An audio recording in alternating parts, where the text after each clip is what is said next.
The setting sun painted Chicago's broken skyline in shades of crimson and gold, a stark contrast to the desolation below where Sarah stood atop the weathered remains of what was once a bustling office building. 20 stories up, the wind whipped through her tangled brown hair as she surveyed the haunting landscape that had become her world. 3 years had transformed the proud city into a twisted memorial of humanity's hubris. Nature had begun its relentless reclamation, vines crawled up concrete walls, saplings burst through cracked asphalt, and wildlife roamed streets where thousands once rushed to their 9-to-5 jobs. The silence was the most unnerving part, broken only by the distant moans of the wanderers and the occasional crash of falling debris. Sarah's grip tightened on her worn backpack as memories of that fateful day flooded back, the day the plague began. She had been 16 then, sitting in chemistry class when the first reports hit. Within 72 hours, civilization had begun to crumble. The infection spread like wildfire, transforming its victims into something less than human but more than dead. She watched her world dissolve into chaos from behind locked doors as her parents tried desperately to protect her. They lasted 2 months in their fortified home before supplies ran low. The day they ventured out for food was the last time she saw them. Now, at 19, Sarah had learned to read the city like a book written in blood and survival. Each shadow could hide salvation or death, each building could offer shelter or become a tomb. The fading light meant she needed to find shelter soon. The wanderers grew more active at night, their haunting cries echoing through empty streets like a twisted urban symphony. What would the people who built this mighty city think if they could see it now? Their monuments to progress reduced to hunting grounds, their achievements buried under the weight of nature's patience. The wind carried the acrid smell of decay, mixing with the sweet scent of wild flowers that now bloomed freely in abandoned parks and median strips. Sarah checked her watch, a scratched but functional reminder of the world that was, and began her descent into the building. As she navigated the familiar path down, questions echoed in her mind. How many others were out there, watching the same sunset? Were there still places untouched by this nightmare? Sometimes she wondered if she was the last sane person in Chicago, a thought that threatened to crush her spirit in moments of weakness. The real challenge wasn't just staying alive, it was maintaining humanity in a world that had lost its own. Each day brought choices that tested not just survival instincts, but the very essence of what made us human. Would she help others if she found them, knowing it could cost her own life? Would she still be Sarah if she didn't? These questions haunted her more than the wanderers ever could. As darkness began to settle over the ruins, Sarah prepared for another night alone in this concrete wilderness. Tomorrow would bring new challenges, new dangers, and perhaps new answers. But for now, she was just another shadow in a city of ghosts, watching the last light fade from a world that used to make sense. What would tomorrow bring in this endless game of survival? Only the rising sun would tell. Life had become a carefully orchestrated dance with death for Sarah, each movement calculated, each decision weighed against the cost of failure. Her daily routine started before dawn, when the wanderers were least active, their diseased bodies sluggish in the morning chill. The abandoned apartment she'd fortified on the 3rd floor of a former luxury building had become more than just shelter. It was her sanctuary, her planning room, her last connection to what normal used to mean. Every morning, she meticulously checked her inventory: 3 bottles of clean water, 5 cans of food, a half-empty first aid kit, and ammunition that grew scarcer by the day. The city had become a massive scavenging ground, and Sarah had mapped it in her mind like a deadly chessboard. Each expedition required perfect timing, stealth, and an intimate knowledge of the wanderers' patterns. They weren't mindless, not completely, and that made them infinitely more dangerous. The loneliness was a constant companion, more faithful than any friend she'd had in the before times. Sarah found herself talking to photographs in abandoned homes, creating stories about the smiling faces frozen in time. Sometimes she'd catch her reflection in broken windows and barely recognize the hardened survivor staring back. The soft-spoken high school junior, who dreamed of becoming a veterinarian, had been replaced by someone who could field-strip a rifle in 30 seconds, and knew 15 different ways to escape a surrounded building. But it wasn't just physical survival that challenged her, it was the psychological weight of absolute solitude. How long could a person go without human contact before they began to lose their grip on reality? She'd started keeping a journal, not just to track supplies and safe zones, but to prove to herself that she still existed, that her thoughts and experiences mattered in this broken world. Some nights, she'd read her own words back to herself, just to hear a human voice echo through the empty rooms. The city itself had become both enemy and ally. Every creaking floorboard could signal danger, every shadow could hide death. But the urban maze also provided countless escape routes and hiding spots. Sarah had learned to move like a ghost through the concrete canyons, her footsteps silent as cat's paws on the debris-strewn streets. But how long could anyone maintain such vigilance? How many close calls before luck finally ran out? The questions that kept her awake at night weren't about survival techniques or supply routes, they were deeper, more haunting. What was the point of surviving if you were the only one left? Was there still meaning in a world where humanity had become its own worst enemy?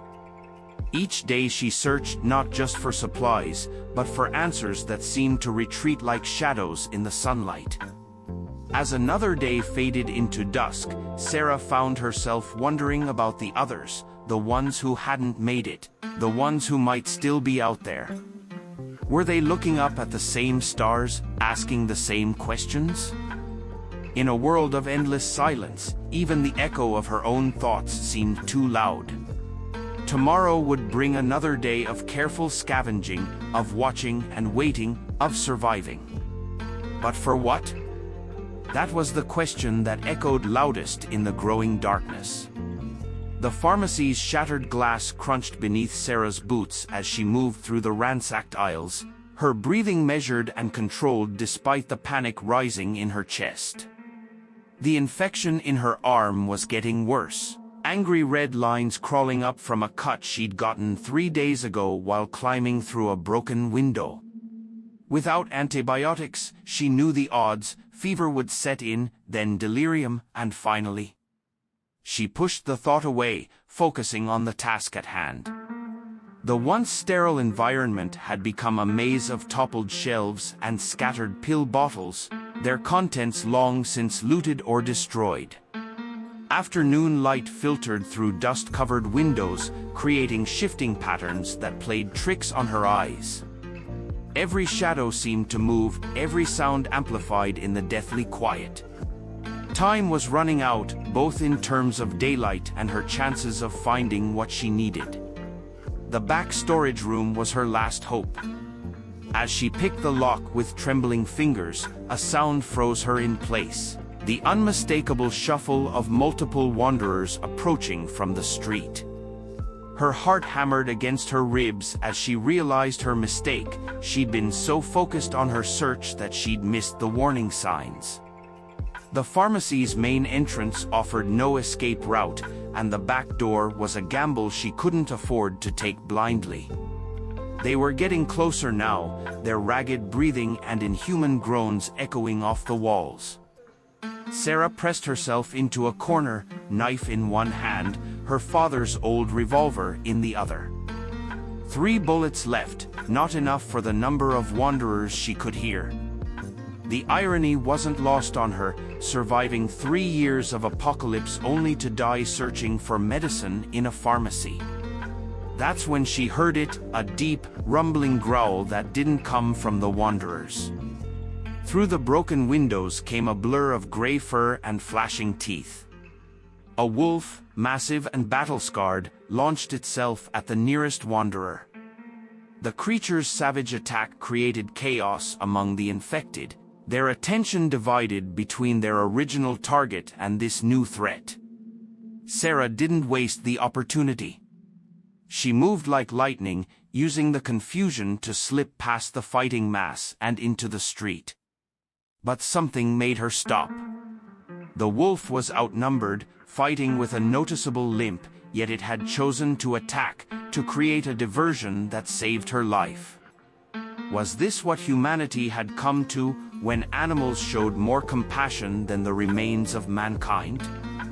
Without thinking, Sarah raised her revolver and fired 2 precise shots, taking down the wanderers closest to the wolf. The sound would attract more, but in that moment, the decision felt right. The wolf's eyes met hers, intelligent, calculating, somehow familiar in their loneliness. Blood matted its fur where one of the wanderers had scored a hit, but it stood its ground, as if waiting. In that moment, Sarah felt something she hadn't experienced in years, a connection. A spark of understanding between 2 survivors in a world that had lost its mind. What twist of fate had brought them together in that moment? Was it mere coincidence, or something more? As Sarah beckoned to the wounded animal, her own injury forgotten in the aftermath of the encounter, she wondered if perhaps the universe hadn't given up on hope entirely. But could she trust this wild creature, and more importantly, could it trust her? The answers would have to wait. More wanderers would be coming, drawn by the gunshots. For now, survival meant movement, and somehow, she knew the wolf would follow. The first week with Ghost was a delicate dance of uncertainty. Sarah found herself sharing her living space with a predator who could easily tear her throat out, yet something in those amber eyes spoke of an intelligence that transcended mere animal instinct. The wolf's wound had been deep, a gash along his flank that required careful cleaning and what remained of her precious antibiotics. As she worked, he remained perfectly still, watching her with an intensity that seemed to pierce right through to her soul. Their routine developed organically, born of necessity and mutual understanding. Ghost's acute senses proved invaluable, detecting wanderers long before they became a threat. He would stand at the apartment windows, ears pricked forward, a low growl rumbling in his chest whenever danger approached. Sarah learned to read these signals like a second language, and together they developed a system of survival that was far more effective than anything she'd managed alone. The nights were different now. Instead of suffocating silence, there was the steady rhythm of Ghost's breathing, the occasional shift of his weight as he kept watch while she slept. For the first time in years, Sarah found herself sleeping deeply, trusting in her unlikely guardian. During the day, they moved through the city like shadows, Ghost leading her to food sources she'd never discovered. Untouched stockpiles in basement storage rooms, overlooked caches in abandoned delivery trucks. But it wasn't just about survival anymore. Sarah found herself talking to Ghost, not the desperate muttering of a lonely survivor, but real conversations. She told him about the before times, about her family, about her fears and hopes. He would listen with those intelligent eyes, sometimes tilting his head as if considering her words, sometimes pressing closer when her voice cracked with emotion. Was it foolish to attribute such understanding to an animal? Or had the apocalypse changed more than just humans? Their bond was tested one afternoon when a pack of feral dogs cornered them in an old department store. Ghost stood between Sarah and the pack, his stance challenging despite being outnumbered. The fight that followed was swift and brutal, but Ghost held his ground, protecting her as fiercely as any human companion might have. That night, as she cleaned new wounds on his fur, Sarah realized that trust wasn't just about survival, it was about choosing to believe in something bigger than yourself. The transformation in Sarah was subtle but profound. The crushing weight of solitude lifted, replaced by a different kind of responsibility. She found herself taking fewer risks, thinking more carefully about their combined safety. When had I become we in her mental calculations? How had this wild creature managed to rebuild a piece of her humanity that she thought was lost forever? Their scavenging expeditions became exercises in teamwork, Ghost's keen nose leading them to supplies, Sarah's human knowledge allowing them to access them. They developed silent signals, subtle gestures that could communicate danger, direction, or the all clear. What would others think if they could see this partnership? A girl and a wolf, survivors of two different worlds, united by the most basic need for connection in a broken world. As winter approached and the days grew shorter, Sarah found herself wondering about the future for the first time in years. Not just tomorrow's survival, but real future plans. Could this unlikely partnership last? Had she finally found something worth living for beyond mere survival? The questions lingered in her mind as she watched Ghost patrol their shared territory, his movements as familiar to her now as her own. Perhaps, she thought, it wasn't about finding answers anymore, but about having someone to share the questions with. The sky growled ominously, flashes of lightning illuminating the jagged skyline of Chicago as Sarah and Ghost made their way through the eerily empty streets. They had pushed their luck too far on this scavenging run, and now the incoming storm threatened to trap them far from their safe haven. The air crackled with electricity, heavy with the promise of a downpour that would turn the urban maze into a treacherous obstacle course. Ghost's ears were pinned back, his body tense as he led the way through shortcuts and alleyways that Sarah would have never dared to navigate alone. The wind picked up, howling through empty windows and whipping debris into mini cyclones that danced across their path. Sarah pulled her jacket tighter, grateful for the wolf's warm presence at her side as the first fat raindrops began to fall. They were still several blocks from home when the storm hit in earnest. The rain came down in sheets, reducing visibility to mere feet and drowning out all other sounds. It was precisely the kind of chaos that the wanderers thrived in, their diseased minds somehow attuned to nature's fury. Sarah knew they had to find shelter, and fast. Ghost suddenly stopped, his head swiveling towards a partially collapsed apartment building. His hackles rose, a low growl emanating from deep in his chest. Sarah tensed, hand moving to her knife. But the wolf's behavior was different from his usual wanderer warning. There was curiosity mixed with the alertness, an urgency in the way he looked back at her before padding towards the building's entrance. Trusting her companion's instincts, Sarah followed cautiously. The lobby was a mess of broken furniture and water-damaged walls, but it offered respite from the raging storm outside.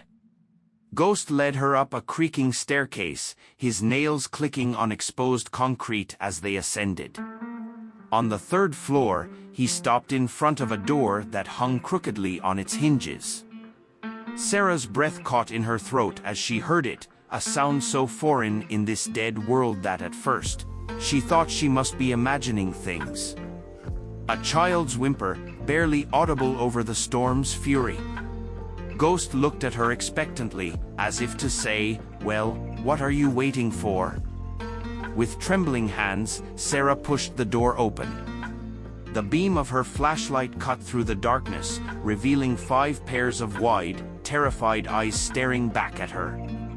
Children, the oldest maybe 12, the youngest barely more than a toddler, huddled together in a corner of the room. They flinched at the light, at the sight of the massive wolf, but desperation kept them from fleeing. Time seemed to stand still as Sarah's mind raced. These children had survived somehow, against all odds. But for how long? The building groaned ominously around them, weakened by years of neglect and the battering storm. And worse, she could hear the telltale sounds of wanderers in the distance, drawn by the commotion of the tempest.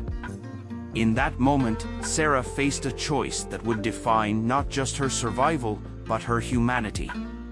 She could turn away, prioritize her own safety and that of Ghost. It would be the smart play, the move that had kept her alive for 3 years in this hellscape. Or she could risk everything, her life, her sanctuary, the tenuous peace she'd found, for 5 strangers who might slow her down, who might attract more danger. Ghost whined softly, nudging her hand with his wet nose.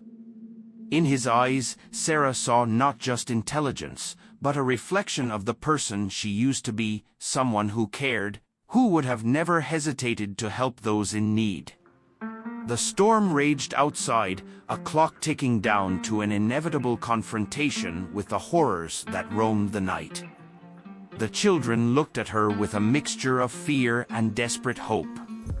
What would you do, faced with such a choice?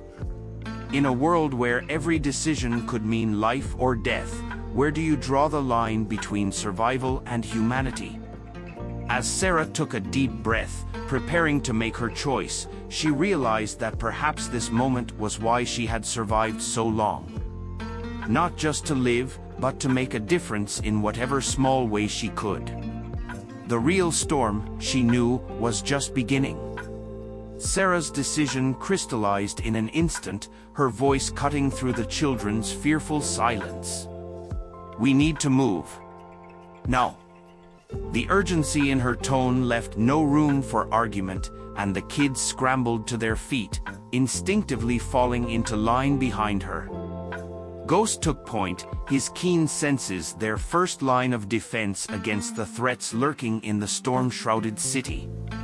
The group moved swiftly down the creaking stairs, Sarah's mind racing to formulate a plan. Their usual route home was too exposed, too long a journey with 5 vulnerable children in tow. They needed a shortcut, somewhere the wanderers wouldn't expect them to go. As they reached the lobby, a flash of lightning illuminated a faded sign, subway access. The underground. It was risky, confined spaces, limited exits, but it offered cover from both the storm and roaming wanderers. Sarah made the call, ushering the children towards the rusted gates that once controlled the flow of commuters. Ghost's hackles rose as they descended into the darkness, his low growl a constant reminder of the dangers that could be lurking in the shadows. The tunnel stretched before them, a black maw that seemed to swallow their flashlight beams. Water trickled down the walls, and the air was thick with the musty scent of decay. Sarah kept the group tight, the oldest girl, Emily, she'd learned, helping to corral the younger ones. The smallest boy, Tommy, clung to Sarah's free hand, his tiny fingers a reminder of the fragility of their situation. They had covered maybe half a mile when Ghost froze, ears swiveling towards a sound Sarah couldn't yet hear. Seconds later, it reached her too, the echoing moan of wanderers, amplified by the tunnel's acoustics. They were coming from both directions.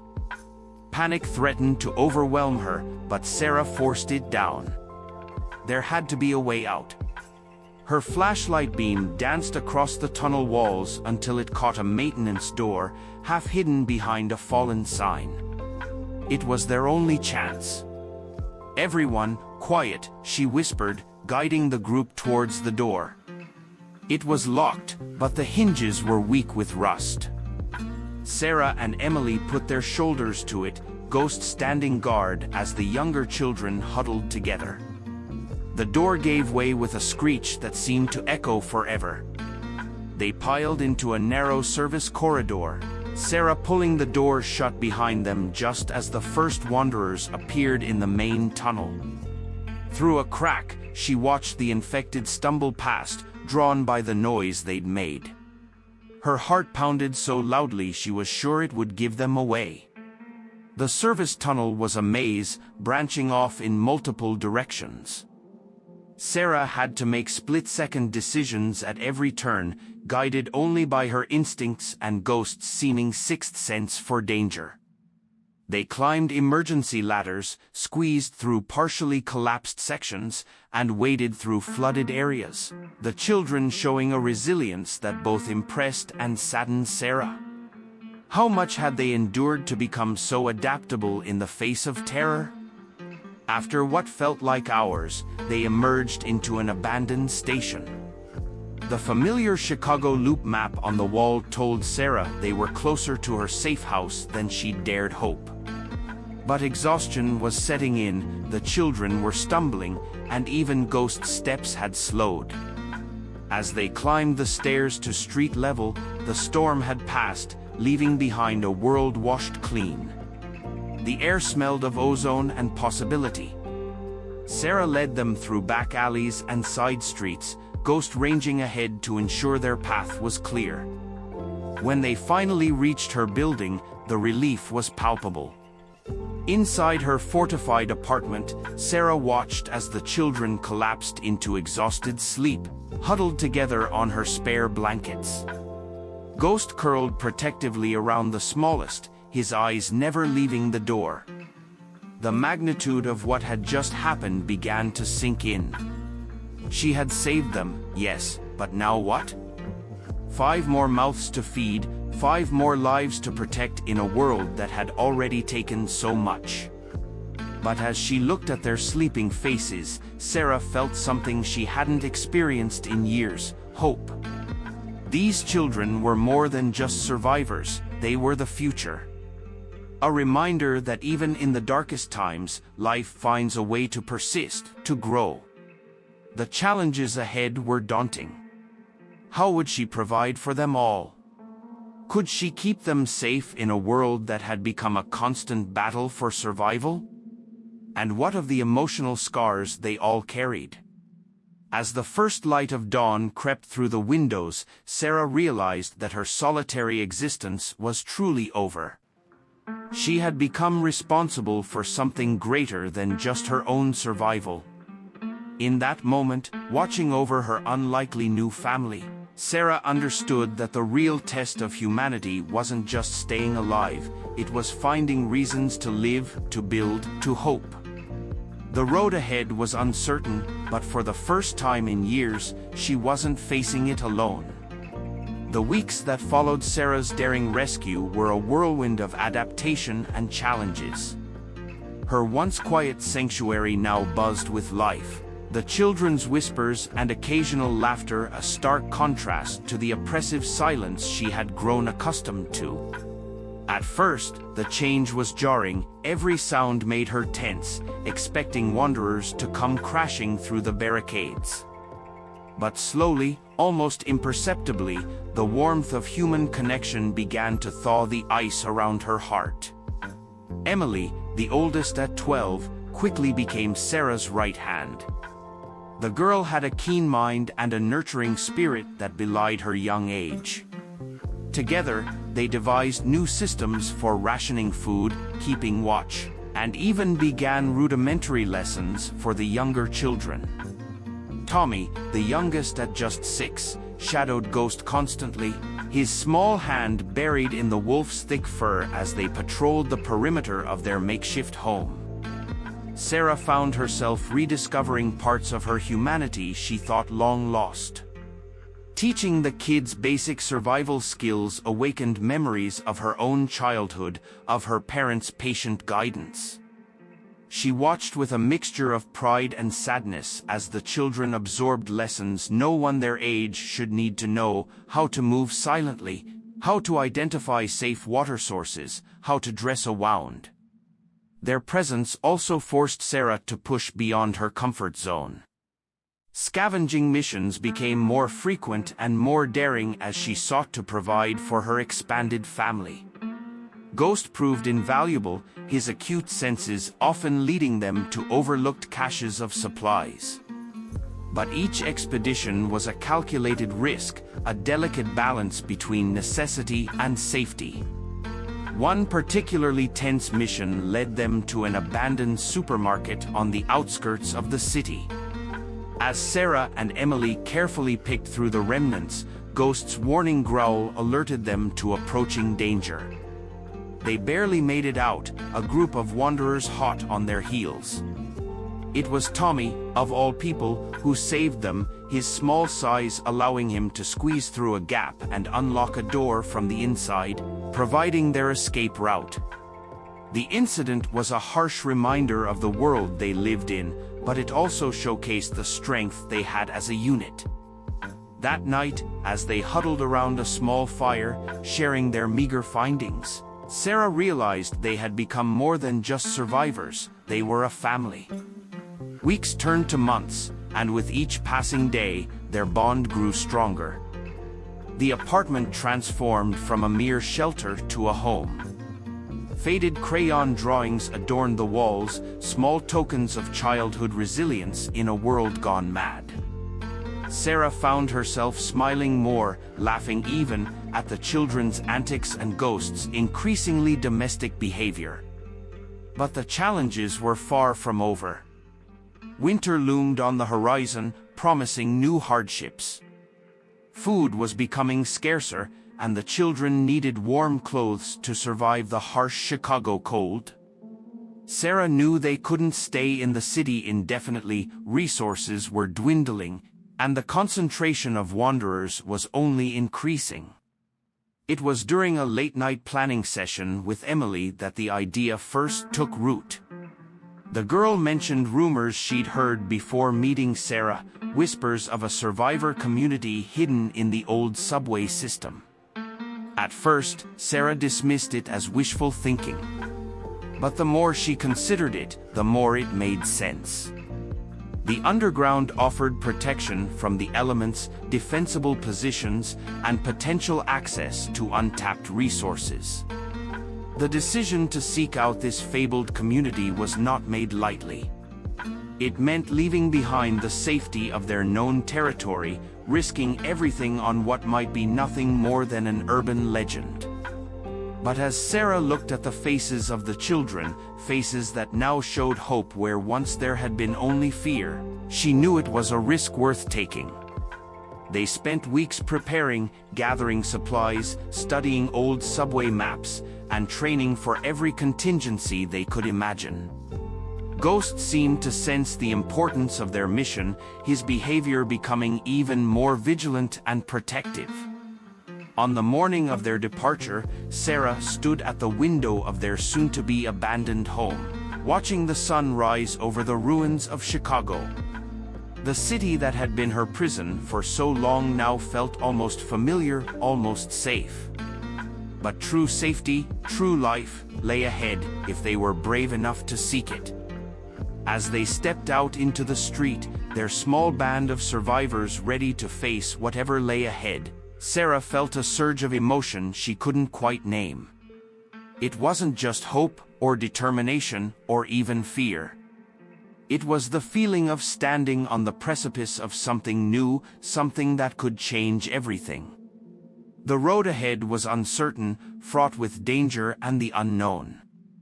But for the first time in years, Sarah wasn't just surviving, she was living. And whatever challenges awaited them in the depths of the city or beyond, they would face them together. Their journey was just beginning, but already, Sarah knew one thing for certain: in finding these children, in forming this unlikely family, she had rediscovered the most important survival skill of all, the ability to care, to connect, to love. In a world ravaged by a plague that stripped humanity of its essence, they had found something precious and rare: hope. As they disappeared into the urban wilderness, Ghost leading the way, Sarah allowed herself a small smile. Whatever lay ahead, they were ready. They were survivors, yes, but more than that, they were the seeds of a new beginning. 5 years had passed since Sarah, Ghost, and the children had set out in search of the fabled underground community. The journey had been arduous, filled with close calls and moments of despair, but also unexpected joys and triumphs. Now, standing at the entrance of what had become known as Haven, Sarah could hardly believe how far they'd come. The old Chicago subway system had indeed become home to a thriving community of survivors, and Sarah's group had been welcomed with open arms. Their arrival had been a turning point, not just for them, but for Haven itself. Sarah's leadership skills and survival knowledge, combined with the children's resilience and Ghost's unique abilities, had breathed new life into the settlement. Haven had grown and evolved. Hydroponic gardens flourished in repurposed train cars, providing fresh food year-round. A rudimentary school system had been established, with Emily as one of the primary teachers. Tommy, now 11, had become the settlement's expert on canine behavior, working closely with a small pack of dogs they'd domesticated for security and hunting. Sarah found herself in a leadership role she never could have imagined back in her solitary days. She headed scouting missions, helped develop defense strategies, and became a mentor to many of Haven's younger residents. Ghost, gray around the muzzle now but still as alert as ever, was her constant companion, respected and even revered by the community. But it wasn't all smooth sailing. The world outside remained dangerous, with new threats emerging as humanity slowly began to rebuild. Rival settlements, dwindling resources, and the ever-present danger of the Wanderers kept everyone on their toes. Yet within Haven, there was a sense of purpose, of community, that made the struggles worthwhile.